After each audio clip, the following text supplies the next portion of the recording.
అతడు నన్ను ప్రేమించుచున్నాడు గనుక నేను అతనిని తప్పించెదను. అతడు నా నామమును ఎరిగినవాడు గనుక నేను అతనిని ఘనపరచెదను. ఈ మాటలు మన హృదయానికి ఎంత ధైర్యాన్నిస్తున్నాయో కదా. దేవుడు ఈ వాక్యం ద్వారా ఒక అద్భుతమైన వాగ్దానం చేస్తున్నారు. మనం ఆయనను ప్రేమించినప్పుడు ఆయన మనల్ని ప్రతి కీడు నుండి తప్పిస్తానని సెలవిస్తున్నారు. దేవుని ప్రేమించడమంటే కేవలం మాటలతో చెప్పడం కాదు, మన కష్టాల్లోనూ సుఖాల్లోనూ ఆయనపై సంపూర్ణంగా ఆధారపడటం. మన దైనందిన జీవితంలో ఉద్యోగ ఒత్తిడి ఉండవచ్చు, కుటుంబ సమస్యలు వేధించవచ్చు, లేదా రేపటి గురించి భయం ఉండవచ్చు.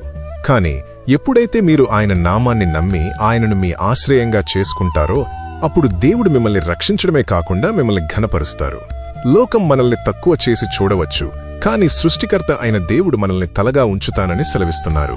మీరు దేవునిని ఎంతగా ప్రేమిస్తే ఆయన కృప మిమ్మల్నంతగా ఆవరించి ఉంచుతుంది. ఆయన నామం మనకు బలమైన కోట. ఈ రోజు మీరు దేవునిపై ఎంతగా నమ్మకం ఉంచుతున్నారు? భయపడకండి, ఆయన మీ చేయి పట్టుకుని నడిపిస్తారు. దేవుడు మిమ్మల్ని, మీ కుటుంబాన్ని దీవించునుగాక. ఆమేన్.